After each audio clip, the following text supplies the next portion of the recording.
Me now, Foundation for Defense of Democracy's senior advisor, Rich Goldberg. Rich, thank you so much for being here.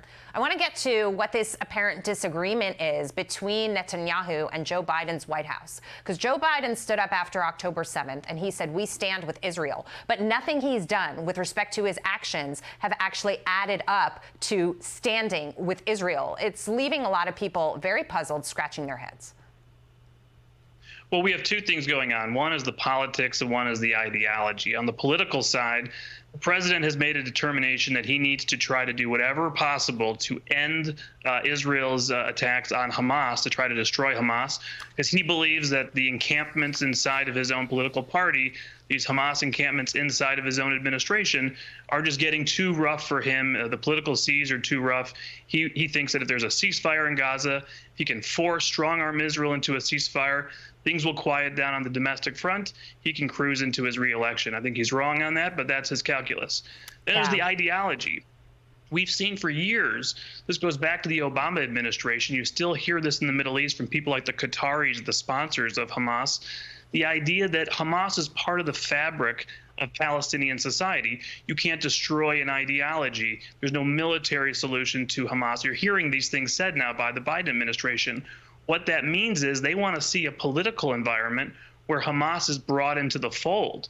The Palestinian Authority might take the lead. They would govern Gaza, but in unity with Hamas at a political level.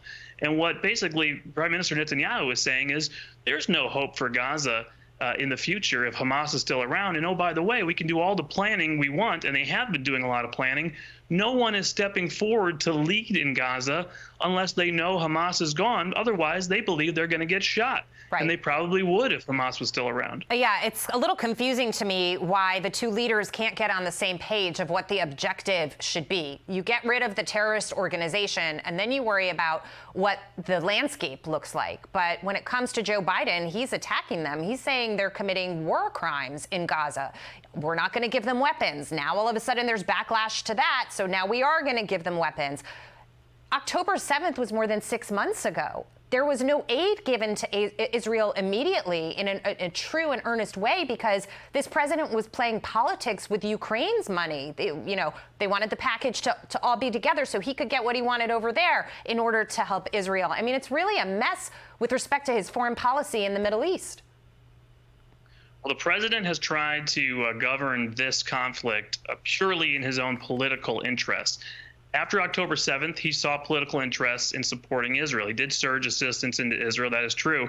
He gave an Oval Office speech in which he compared Hamas to Vladimir Putin, and then he sent an emergency supplemental to Capitol Hill, taking aid for Israel and tying it around the aid he wanted for Ukraine. He thought this was the ticket to his political success. Then suddenly the protests started. Suddenly people in his administration start resigning. He starts realizing that his party is actually pro-Hamas, not pro-Israel, and he starts relenting to that pressure, and now he's putting all the pressure on Israel, not Hamas, because he wants Israel to end the military operations because he believes that leads to quiet inside his own party. Right, and that could potentially help him seal a re-election. Rich Goldberg, thank you so much for your insight. You bet.